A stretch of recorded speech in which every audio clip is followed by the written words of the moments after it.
같이 합독을 하도록 하겠습니다. 말씀을 좀 띄워주십시오. 같이 보겠습니다. 시작. 큰 분쟁이 생기니 천부장은 바울이 그들에게 찢겨질까 하여 군인을 명하여 데려가 무리 가운데서 빼앗아 가지고 영내로 들어가라 하니라.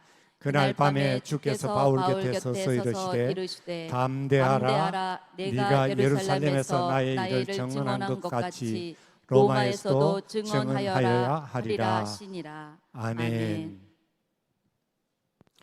여러분 반갑습니다. 지난 1년 동안 널푸른 교회가 저희 사역을 재정적으로 후원해 주시고 함께로 기도로 동참해 주시고 또 직접 오셔서 땀을 흘리고 봉사를 함께 해 주심으로 동력해 주셔서 진심으로 감사의 말씀을 드립니다. 먼저 제 사역, 제가 크게 무료 급식 봉사, 무료 의료 봉사, 그 다음에 기독교 교회 학교를 두세 곳에 세워서 학교를 지금 운영하고 있습니다. 근데 그 중에 하나인 무료 의료 봉사 작년에 사역한 것 가운데 좀 세계에서 참 처음으로 하는 수술 성공이 되어서 KBS 9시 뉴스에 나온 걸 그대로 잠깐 좀 함께 보시겠습니다. 시작. 좀 동영상 좀 틀어주십시오. 심장을 몸 밖에 달고 태어나 7년 넘게 살고 있는 어린이가 있습니다. 믿기 어렵겠지만 희소질환을 앓는 인도네시아 어린이 이야기인데요. 이 아이의 심장을 몸 안으로 넣는 수술을 국내 의료진이 맡아 세계 최초로 성공했습니다. 박광식 의학 전문 기자가 전합니다. 7살 인도네시아 어린이 미카엘. 성인 주먹만한 심장이 몸 바깥 피부 주머니에 매달려 박동합니다. 심장이 몸 밖으로 탈출한 선천성 기형, 심장 이소증입니다. 대부분 사망한 채 태어나거나 생후 사흘을 못 넘기는데 미카엘은 부모의 관심 속에 7년을 버텼습니다. paling dikhawatirkan jika ada serangan jantung. Mikael seperti biasanya itu sesak nafas. jadi 현재 교회를 통해 소식을 접한 세브란스 병원 의료진은 더 이상 치료를 미룰 수 없다고 판단했습니다. 예상했던 것보다도 더 심장이 많이 튀어나와 있으면서 배 쪽으로 많이 내려와 있는 상태였고요. 심각했었습니다. 하지만 미카엘의 경우 튀어나온 심장을 가슴 안에 넣을 공간이 전혀 없었습니다. 무리하게 넣었다가 폐와 심장 모두 짓눌릴 수 있는 상황. 의료진은 포기하지 않고 배에 심장을 집어넣기로 했습니다. 배 안 장기들을 옆으로 밀어내고 인공 횡격막을 사용해 공간을 만든 뒤 심장을 집어넣었습니다. 수술 결과는 대성공. 달려있던 심장은 감쪽같이 사라졌습니다. 심장 이소증 어린이 수술에 성공한 건 세계 최초입니다. 수술하고 나서 간과 장이 많이 부어 있었는데 그 부어 있던 것도 많이 해소가 됐습니다. 그리고 아이의 상태는 지금 안정적입니다. 세계 의학계 논문으로 평생 집 보고가 밖에 되고 나가지도 되었습니다. 못했던 미카엘. 이젠 여느 어린이와 같이 외부 활동이 가능합니다. kesan mengharukannya tadinya jantung itu di luar, sekarang bisa masuk. Itu sudah sangat luar biasa bagi saya. saya bersyukur. 기적 같은 미카엘의 이야기는 희소질환 환자들에게 희망의 빛으로 떠오르고 있습니다. KBS 뉴스 박광식입니다. 네, 감사합니다. 하나님께 영광의 박수를 좀 올려드렸으면 좋겠습니다. 이 아이에 대한 기사는 세계 의학지에 논문으로 보고가 됐을 뿐만 아니라 정말 수술 과정에 도저히 살아날 수 없을 것 같다는 한 2주쯤 됐을 때 수술 후에 가망이 없다고 다들 거의 포기하다시피 했는데 참 많은 분들의 기도로 기적같이 이렇게 살아난 아이입니다. 서마랑에서 지금 이렇게 신앙생활을 잘 하고 있습니다. 내일 발리 실로암 병원에서 강도사 젊은 28살 먹은 강도사 한 분이 림프 종양해가 목이 이렇게 부어있는 한 명이 또 19번째 환자로 이 강도사님이 내일 수술을 받는다고 합니다. 수술 일정이 순적하게 잘 돼서 회복이 됐으면 좋겠습니다. 여러분들 위해서 기도해 주시기를 부탁드립니다. 오늘 설교 제목이 무엇이라고요?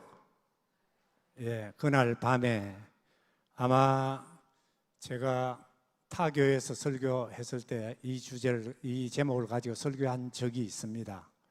웬고하니까 제가 처음 방문하는 교회, 설교를 처음 하는 교회, 선교 보고를 처음 하는 교회 가면은 이 본문을 가지고 제가 어떻게 해서 인도네시아 오게 되었는지, 한국에서 목회를 이렇게 잘 하고 있던 그런 목사가 왜 갑자기 인도네시아 선교사로 나오게 되었는지, 이런 말씀을 제 삶을 통해서 하나님께서 저에게 일하신 그 간증을 통해서 이렇게 말씀을 드리는 게 저를 좀 이렇게 사역을 이렇게 보고하는 것보다 더 좋은 게 좋지 않을까 싶어서 이 본문을 가지고 말씀을 드립니다. 여러분, 저는 분당 샘물교회 부목사로, 아프간 사태 났던 그 교회 부목사로 사역하고 있을 때 제가 목사 안수를 받았습니다. 참 힘들게 늦은 나이에 신학 공부를 마치고 목사 안수를 받았을 때 교회가 개척하자마자 이래 성공 사례로 이찬수 목사님이랑 거의 비슷하게 출발을 했습니다. 근데 이찬수 목사님은 큰 교회였지만 저는 그렇게 큰 교회는 아니었고, 한 180명 정도 모이는 용인 죽전에서 개척해서 5가정이 개척해서 한 180명 정도 모이는 교회로 성장을 했습니다. 그래서 성공 사례로 국민일보와 CT에서 CBS에서 집중적으로 소개도 하고 이런 적이 있습니다. 지금도 국민일보에 들어가서 검색을 하시면, 아이샘 도서관 검색하시면은 제 사역, 목회 사역에 대한 기사가 그대로 나옵니다. 그렇게 다른 사람들의 부러움을 살 정도로 목회를 하고 있던 제가 어느 날 하나님 앞에 간절히 기도했습니다. 웬고하니까 제가 세운 장로님들이 4분이신데 선교도 못하게 하시고 교회 빚이 있다고, 건축하면서 빚이 있다고 아무도 사역을 못하게 하는 거예요. 그러니까 목사로서는 참 답답한 거죠. 교회의 존재 목적은 복음을 전하고 선교를 하는 것인데 아무도 못하게 하니까 교회 빚을 다 갚을 때까지는 좀 있다가 선교를 하자는 겁니다. 그러면 좀 있다가 빚을 다 갚으면 저는 정년퇴직해가 이제 은퇴해야 되는데 저로서는 참 답답하잖아요. 그래서 하나님 앞에 간절히 기도드렸습니다. 하나님, 이 빚 문제, 재정 문제를 해결해 달라고 그렇게 간절하게 기도하고 있는데 하나님께서 어느 날 새벽 기도 중에 응답으로 주시는 말씀이었는데 이 말씀이 갑자기 떠오르게 하는 겁니다. 그래서 불을 켜놓고 다시 목양실로 들어가서 이 본문 말씀을 전으로 읽어봤습니다. 읽어보니까 이건 도대체 나랑은 상관이 없는 말씀이었습니다. 아니, 예루살렘을 떠나가지고 로마로 가라고요? 그때 제가 받았을 때는 예루살렘이 어디였는가 하니까 제가 개척하고 있는 이 샘빛 교회가 로마로 적용이 되고, 그러면서 샘빛 교회를 떠나서 선교지로 나가라, 로마로 가라는 말씀처럼 이해가 되는 거예요. 하나님, 이건 노입니다. 이건 저에게 주시는 말씀 아니지요? 무시했습니다. 무시를 하고 기도할 때마다, 새벽마다 이 재정 문제 때문에 기도하면은 울고불고 간절하게 기도했을 때 하나님께서 이 말씀만 계속 생각나게 했요. 6개월 동안을. 그래서 하나님 앞에 기도했죠. 하나님, 가기는 지금 이 나이에 제가 어딜 갑니까? 나이 60이 다 됐는데 선교지를 가라고요? 선교지 어딜 가요? 이 나이에 제가 외국에 나가서 언어를 배우고 어떻게 선교를 합니까? 간절히 매달렸습니다. 정말 못 가겠다고. 그래도 6개월 동안 하나님께서 침묵을 하시는데, 하나님이 침묵하시면은 우리는 힘들어요. 언제라도 내가 마음속에 소원을 가지고 하나님 앞에 기도를 드리는데 하나님의 응답이 없는 거예요. 오늘 이 자리에 예배 나오신 분들 가운데도 그런 분이 계시지요? 간절한 기도를 드리고 있음에도 불구하고 하나님은 전혀 응답을 해주지 않으신단 말이에요. 그러면 우리는 죽을 지경이 힘들어요. 그렇게 6개월을 아침마다 울며 불며 기도했을 때 제가 마지막에 손을 들어 하나님이 가라 하시면 가겠습니다. 근데 어디로요? 그만 하나. 뿔라우 제주로 보내주시면 가고 싶었거든요. 은퇴할 연령에 제주도에 가고 싶었어요. 제주도 보내주시면 갈게요. 제주도에 목회 자리가 나이 60 가까운 사람 누가 불러줘요? 거제도라도 괜찮아요. 거제도 보내주세요. 침묵하시는 거예요. 정말 울며 불며 기도했는데, 그래서 제가 그렇게 기도를 하니까 옆에서 저 멀리 앉아서 새벽 기도를 하던 장로님이 점점 저 옆으로 가까이 다가오는 겁니다. 그래서 어느 날 주일 예배를 드리고 이 장로님이, 목사님, 저희 교회가 후원을 해드릴 테니까 목사님이 원하시는 선교를 하시라고 파송을 해주겠다는 거예요. 그렇게 해서 제가 여기에 인도네시아에 나오게 됐습니다. 근데 여기에 나오는 과정도 참 시간이 되면 내가 다 말씀을 드리겠지만 참 힘든 과정을 거쳐서 마지막 단계, 정말 포기하고 싶은 그 단계에 하나님께서 한 교회를 붙여주셔서 월 100만 원, 노회에서 20만 원 후원금을 보내주셔서 인도네시아에 나오게 됐어요. 지금부터 12년 전입니다.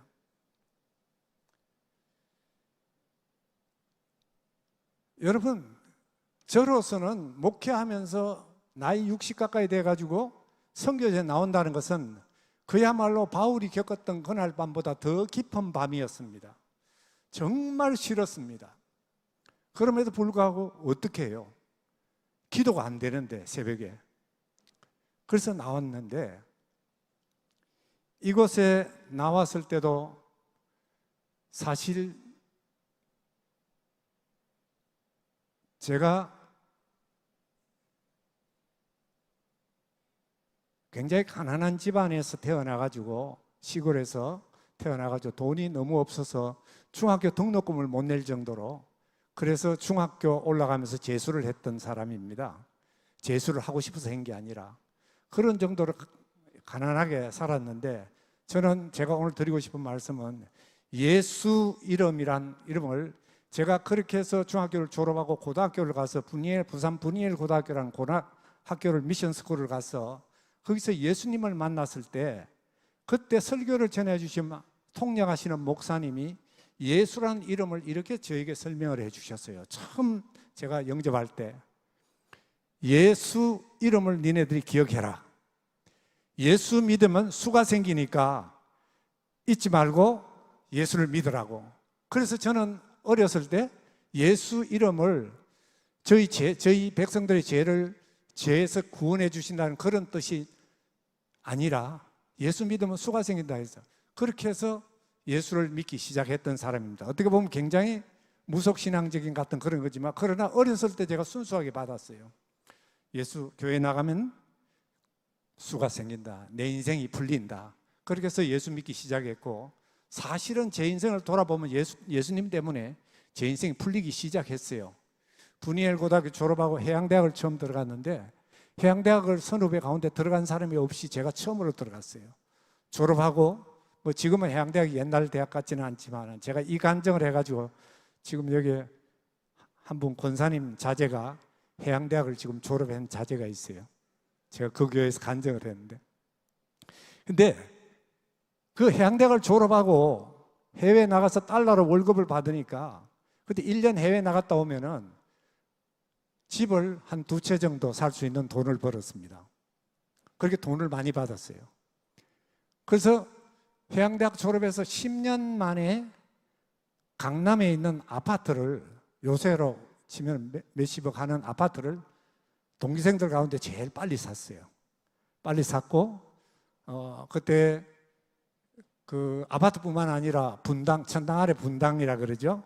분당의 땅도 정자동 한가운데 있는 땅을 한 1000평을 밭을 사가지고 은퇴 이후에 노후생활 전원주택 짓고 살 거라고 거기 사놨어요. 그리고 돈도 좀 여윳돈도 많이 가지고 있었어요. 그때 회사를 경영을 하고 있었는데, 회사의 직원들이 한 50명 정도 될 정도로 돈벌이가 괜찮았어요. 어느 정도로 괜찮았느냐, 35년 전에 저희 아내가 강남에 반포동에 살았는데 그때 한 달에 생활비로 500만 원 정도 갖다 줬어요. 별로 안 놀라시네. 얼마 안 돼요? 35년 전에. 지금도 500만 원 같으면 작은 돈이 아닐 텐데 그럴 정도로 여유 있게 살았습니다. 그러다가 은혜를 받고 내가 하나님의 사역자가 되기 위해서 신학교를 들어갔고 신학교 졸업하고 강도사 마치고 분당 샘물교회에서 신앙생활할 때입니다. 강도사로 목사 안수를 받는 주간에 아내랑 언언을 했습니다. 여보, 우리가 이제 그토록 원하던 목사가 됐는데 우리가 지금 목사로 사역하는 동안에 우리가 눈에 보이는 재물을 의지하지 말고, 왜냐하면 그때까지만 해도 재산이 좀 많이 남아 있었거든요. 재산을 의지하지 말고 눈에 보이지 않는 하나님을 의지하면서 한번 살아보자. 하나님을 의지하면서 사역을 하자. 사역하는 동안에는 그렇게 한번 해보자. 그렇게 해서 갖고 있던 재산을 다 현금화해가지고 팔아서 교회에서 사택을 주지 않아서, 제가 재산을 가지고 있다고 해서 사택을 주지 않아서 전세 임대보증금 1억 2천만 원 놔두고 몽땅 다 들여버렸어요. 그때부터 참 어떻게 보면 외롭고 힘든 길을 걷기 시작해서, 아이들도 아직 어렸는데 아이들 학원을 한번 등록을 못 시킬 정도로 그렇게 힘든 과정을 겪어서 개척까지 해가지고 교회를 건축까지 했었고, 건축해서 갖고 있는 빚 때문에 하나님 앞에 기도드렸는데 하나님께서 응답을 그렇게 해주신 거예요. 지금 판교에서 음악 종합 학원을 하고 있는 성악과 나왔거든요. 딸아이가 잘 살아요. 500만 원 가지고 시집을 보냈는데 근데 지금 잘 살아요. 학원을 하는데 학원에 아이들이 얼마나 많은지, 선교사들, 목회자들 자녀들은 학원에 등록하면은 50% 가격에 다 그렇게 아이들을 가르치고 있어요. 학원에 200명이 넘는 아이들이 몰려와가지고 선생님들이 자기는 좋지 않은 대학을 나왔음에도 불구하고 서울대 스카이 대학 나온 아이들 10명이 넘는 아이들 데리고, 교사들 데리고 학원을 잘하고 있어요. 참 감사해요. 근데 그 아이가 대학 음대 4학년 졸업반 졸업사진 찍을 때까지 10월 15일까지 등록금을 내지 않으면은 내년에 졸업해야 됩니다. 그리고 학교에서 공문이 저희한테 왔어요. 그걸 받아들고 새벽에 얼마나 기도를 하는데 아무리 기도를 해도 해결책이 안 나오는 거예요. 그렇다고 해서 장로님께 말씀도 못 드리고 개인적인 부탁을 못 드리잖아요. 목사는 개인적인 문제를 가지고 성도들, 장로님들이나 개인적으로 부탁을 못 드리거든요. 참 많이 울었어요. 너무 힘들어가지고. 혹시 나는 여러분들의 형제 자매들 가운데 아니면 여러분들의 교육자들, 부목사님들 가운데 오늘 강도사님 은혜 참 내 삶의 주인 되신 그 하나님께 내 삶을 맡긴다, 온전히 드린다. 내 삶을 하나님께 드린다는 그 의미, 찬양의 내용을 저는 들으면서 정말 그래야지. 어떻게 보면 오늘 설교와 맥이 통하는 그런 찬양 내용인데 참 감사했습니다. 여러분들 형제 자매들 가운데, 사역자들 가운데, 또는 여러분들이 형제 자매들 옆에 가까이 있는 만나는 분들 가운데 남에게 말하지 못하고 하나님 앞에 나와 울고 불고 계시는 분이 안 계신가요? 여러분들 오늘 영적으로 조금 민감하시길 바랍니다. 오늘 제 설교의 핵심은 그거예요.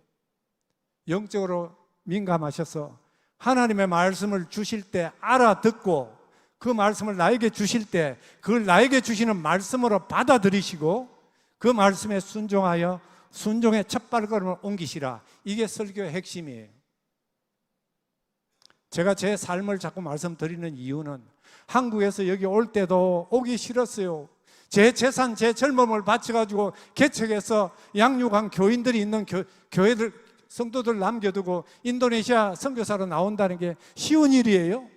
제가 나온다고 노예에다 이야기를 하니까 노예 8개 담임교회 목사님 앞길을 저희가 책임지겠습니다. 저희한테 달려들어요. 교회 합치자고. 8개 목사님들이 달려들더라고요. 그런 교회를 제가 뒤로 하고 인도네시아 나오는 게 쉬울 것 같았습니까?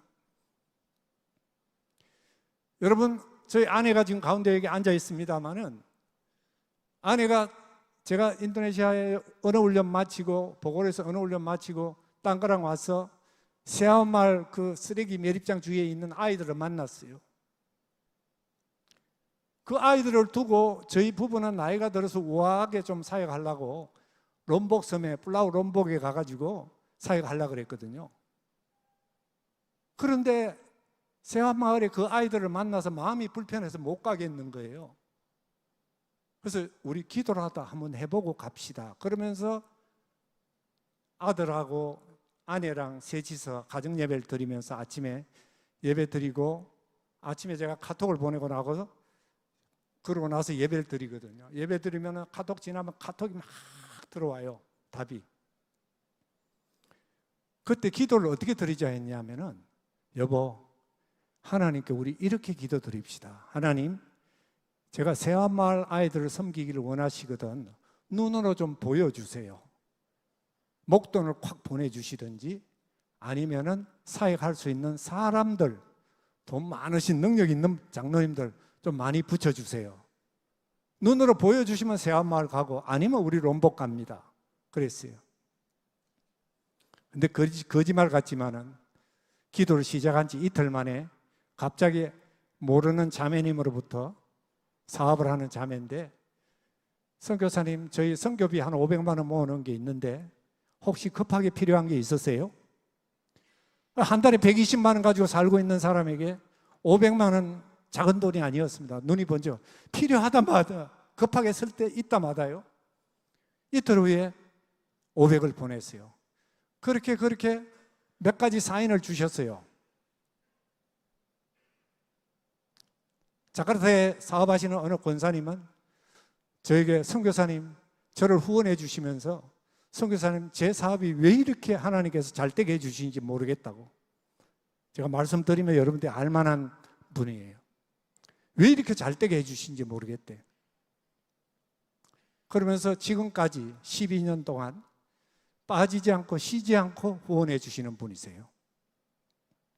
근데 그런 분들이 이렇게 연락이 오는 겁니다. 도와주겠다고. 그런데 결정적인 것은 동북의 최진기 목사님과 그 다음에 교민교회 김재봉 목사님과 밥퍼 봉사하고 있는 최원금 성교사님 세 분을 모시고 새하마을 아이들 보여줬어요. 그리고 좀 누가 좀 맡아서 좀 해주세요. 부탁을 드리고 세 분을 모시고 갔는데 한인교회 목사님들은 답이 없으시고 최원금 선교사님이 밥을 300개를 만들어준다 해서 그렇게 해서 운전해가 가서 끌라파 가딩에 가서 밥을 만들어가지고 당장 토요일부터 사역을 시작해요. 왜냐? 눈으로 보여달라 했는데 밥을 만들어준다니까 안 할 수가 없잖아요. 그래서 아내를 설득을 했죠. 여보 5년만 하고 우리 롬복으로 가자. 안식년 갔다가 후임에게 맡겨두고 가자. 그렇게 시작한 게 오늘 이날까지 12년째 이 사역을 하고 있습니다. 제가 무슨 말씀을 드리느냐? 그럼에도 불구하고 내가 원하지 아니하는 응답이었을지라도 제가 순종의 발걸음을 옮겼을 때 널푸른 교회랑 저랑은 아무런 인연이 없었습니다. 아는 분도 없었고 정말이지 전에 참 교회를 예배를 와서 정말 어떻게 한번 같이 동력을 해보려고 여러 차례 시도를 했지만은 대체 10년이 넘도록 전혀 가능성이 없었습니다. 그런데 우리 전인 목사님 이렇게 불랑하시기 한 몇 달 전에 연락이 왔어요. 그 목사님이 이달부터 저희 교회가 1.5주달을 후원해 드립니다. 제가 그 카톡을 받고 막 가슴이 울컥한 거예요. 그런데 이렇게 저를 후원해 주기 시작하는 교회들이 지금도 계속해서 어제도 또 한 분이 연락이 왔어. 자기 교회 권사님이 한번 후원하고 싶다는데 목사님 후원해도 될까요? 되다 말다. 예? 예? 후원해도 될까요? 그 계좌번호 알려드려도 될까요? 그러는 거예요. 그 답을 해줬어요. 저는 오늘도 기억해요. 하나님께서 제가 원하지 않았지만은 하나님이 응답, 눈으로 보여주는 응답을 주셨을 때 그 암 수술 받고 좀 선교지에서 우아하게 사역하려고 왔던 아내를 데리고 그 힘든 급식 봉사를 12년째 지금 하고 있습니다. 그걸 하나님이 기뻐 보셨던 거예요. 지금 현지인들, 이부 더보라 가정, 그 다음에 캐롤린 가정, 이 부부들이 와서 매주 와서 도와줍니다. 급식 봉사하면서. 여러분, 현지인들이 한 달에 1주다, 2주다 후원하는 게 쉽지 않아요. 현지인들이 아무리 잘 살아도. 그분들이 그렇게 후원해 주면서 몸으로 때우는 봉사를 해주고 있어요. 누가 보내준 사람? 제프리 박사, 실로암, 이번에 저를 살려주신 그 제프리 박사, 실로암 병원에 까라와치 본점 제프리 박사, 저런 사람을 하나님께서 저에게 붙여주시고 지금 이런 사역을, 의료 사역도 감당하게 해주시는 거예요. 여러분, 저는 그때 제가 하나님 앞에 기도 드렸을 때, 하나님 사람을 붙여달라 했을 때 그 사람을 처음부터 지금까지 12년 동안 지금 계속해서 붙여주고, 그 중에 하나가 널푸른 교회 가운데 우리 장영익 권사님 제일 먼저 만났지만은 그 중에 하나도 이 널푸른 교회라고 저는 생각을 합니다. 저는 지금 솔직하게 말씀드리면 제가 정확히 몇 교회로부터 후원을 받는지 저는 몰라요. 세지도 않지만은 몰라요. 그러니까 제가 이렇게 많은 사역을 지금 감당을 해가고 있잖아요. 저는 하나님이 하게 해 주신다고 확신을 합니다. 중요한 건 제가 드리고 싶은 말씀은요, 여러분들이 하나님의 음성을 들으시거든 그 하나님의 말씀을 두려워하세요. 하나님께 내 삶을 맡긴다, 드린다는 의미가 무엇일까요? 하나님께서 말씀하시거든 그걸 두려워 떨리는 마음으로 그 말씀을 받고, 내가 원하지 아니하는 응답이지만 그럼에도 불구하고 내가 순종의 발걸음을 한번 옮겨보자. 그럴 때 하나님이 그때부터 저와 여러분들의 삶을 간섭하고 이끌어 가실 줄로 믿습니다. 여러분, 이런 순종의 발걸음을 옮기실 때 그날 밤의 기적은 오늘 또 저와 여러분들의 삶 가운데서 일어날 줄 믿으시길 바랍니다. 여러분, 이 순종이라는 게 어떤 건지 제가 마지막으로 한 사람을, 한 예쁜 아가씨를 소개를 시키려고요. 좀 보여주시겠어요? 사진? 이름이 누구라고요? 루비 라헬 캔드릭. 여러분 네이버에 들어가서 검색해 보십시오. 이분의 묘비예요. 양화진 선교사, 외국인 선교사 묘비예요. 저기 가보면 영어로 If I had 1,000 life, 내가 1,000개의 생명을 가지고 있다면은 그 1,000개의 생명 모두를 조선을 위해서 드리고 싶습니다. 이렇게 돼 있어요. 여러분, 예수 믿으신다면서 귀국하시거든 한번 가보세요. 그 어린아이들, 수많은 어린아이들이 엄마 따라와가지고 거기 엄마 옆에 묻혀있는 그 어린아이들 묘비를 한번 보세요. 어떻게 해서 우리가 이 좋은 환경에서 오늘 이렇게 예배 드릴 수 있는지, 이곳 인도네시아 땅에 있지만 저는 저 예쁜 아가씨 선교사가 온 지 8개월 만에, 한국에 온 지 8개월 만에 장티푸스에 걸려서 순교했어요. 근데 본인이 편지를, 내용을 읽어보면은, 아, 내가 이러다가 죽는구나. 제가 사실 오늘 설교를 못 할 줄 알았는데, 제가 며칠 전에 아내가 먹는 혈압약을 내가 먹어도 되는 줄 알고 잘못 먹고 쓰러져 가지고 응급실에 실려가서, 응급실에서 드린 기도가 뭔지 아세요? 하나님, 이번 주일 널푸른 교회 설교가 약속이 되어 있습니다. 널푸른 교회 설교 마치고 제 사무실에 나가서 후임에게 제가 뒤처리 좀 해가지고 인수인계 좀 마치고 하나님 불러가 주세요. 응급실에 누워서 그런 기도를 드렸어요. 한 4, 5일 전에. 지금도 약 때문인지 자꾸 이렇게 쓰러지려고 그래요. 허물허물 힘이 없어가지고, 다리에 힘이 없어가. 그런 가운데서도 오늘 아침에 제가 설교하러 나온다 그러니까 아내가 밥을 안 먹고 금식을 한다 그러더라고요. 얼마나 고마운지.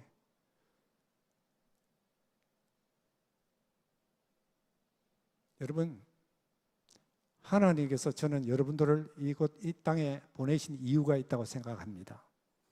오늘 말씀을 들으시고 우리 루비 캔드릭 선교사의 마지막 편지를 함께 읽으시면서 여러분들이 도전도 좀 받으시고 정말 내 인생을 통하여 하나님이 원하시는 게 무엇인가 하나님께 본격적으로 기도도 좀 하시고 그리고 그 기도하시고 응답을 주실 때 어린아이 입을 통해서 응답을 주실 수도 있어요. 아내의 입을 통해서, 남편의 입을 통해서 또는 목사님의 설교를 통해서 응답 주시어요. 그때 응답을 주시거든 아멘을 받으시고 순종한 여러분들이 될 수 있기를 바랍니다. 아멘. 예, 제가 그 편지를 좀 읽어드리겠습니다.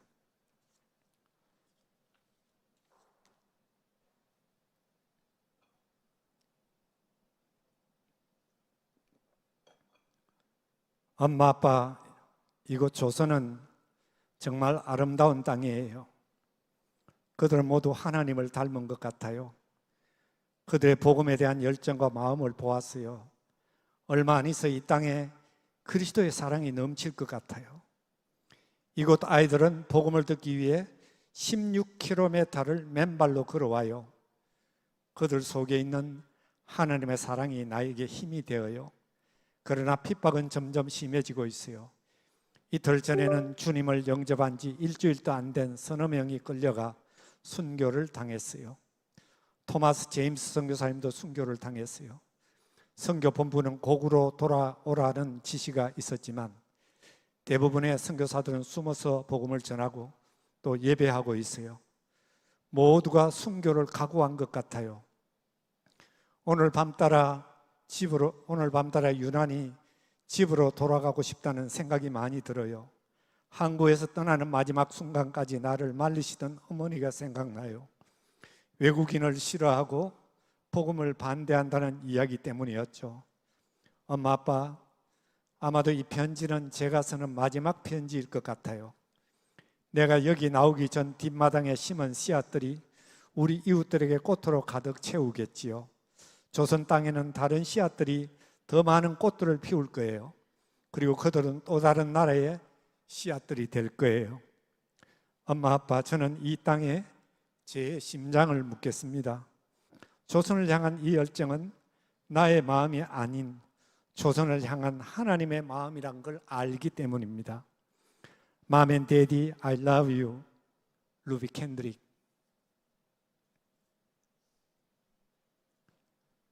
여러분, 루비 캔드릭은 땅 끝까지 이르러 내 증인이 되라는 주님의 말씀에 여러분 꽃다운 나이에 헌신해서 조선 땅, 제가 새마을 아이들 맨발 벗고 옷도 입지 않고 새까맣게 묻혀가지고 뛰어다니는 아이들 봤을 때 이런 생각이 들었어요. 저 아이들을 어떡하나? 하나님, 저들에게는 떡도 없고 전기도 없고 물도 없고 집도 없고 마실 것도 없고 복음도 없는 아이들이에요. 하나님, 저들을 어떻게 하실 겁니까? 저 아이들은 하나님의 형상을 따라 지원받은 아이들이 아닙니까? 제가 저 아이들 처음 만났을 때 울면서 나왔거든요. 이해가 안 됐어요. 사람이 어떻게 저럴 수 있을까? 여러분, 루비 캔드릭이 우리나라에 왔을 때는 어떻게 보면 새마을 저 아이들보다도 더 심각한 상황이었어요. 여러분, 저 어린 꽃다운 나이에 씨앗이 되어서 한국에 뿌려진 그 열매로 오늘 저와 여러분들이 이 좋은 환경 속에서 예수님을 찬양하고 예배 드릴 수 있게 됐다는 것 여러분 잊지 마셔야 됩니다. 우연히 여러분들이 인도네시아 오게 된 것 아니에요. 하나님의 목적이 있습니다. 그 목적을 따라 여러분들이 응답 받으시고 그 목적을 찾아서 여러분들이 순종의 발걸음을 옮기실 때 하나님은 오늘도 그날 밤의 기적을 저 여러분들의 삶을 통해서 일으키실 줄 믿습니다. 아멘. 기도하겠습니다. 하나님 아버지, 부족한 사람을 통하여 하나님께서 베풀어 주신 은혜를 두서시 잠깐 나눴습니다. 하나님, 혹시 사람의 이름을 드러나게 한 것이 있다면 하나님 우리의 기억 속에서 빨리 사라지게 하여 주시고 오로지 하나님의 소원과 하나님의 뜻만 우리 가슴속에 오래오래 기억되고 우리의 삶을 지배할 수 있도록 도와주시옵소서. 하나님 오늘 또 사도 바울이 겪었던 어두운 밤을 겪으며 하나님의 도우심을 구하는 많은 성도님들이 있을 줄로 압니다. 그들 가운데 세밀하게 찾아오셔서 하나님께서 위로하여 주시고 힘주시고 응답하여 주셔서 그들의 삶을 해결하여 주시고 이끌어가 주시기를 빌고 원합니다. 예수님의 이름으로 기도 드리옵나이다. 아멘. 십자가에 전달합니다. 함께 부르겠습니다.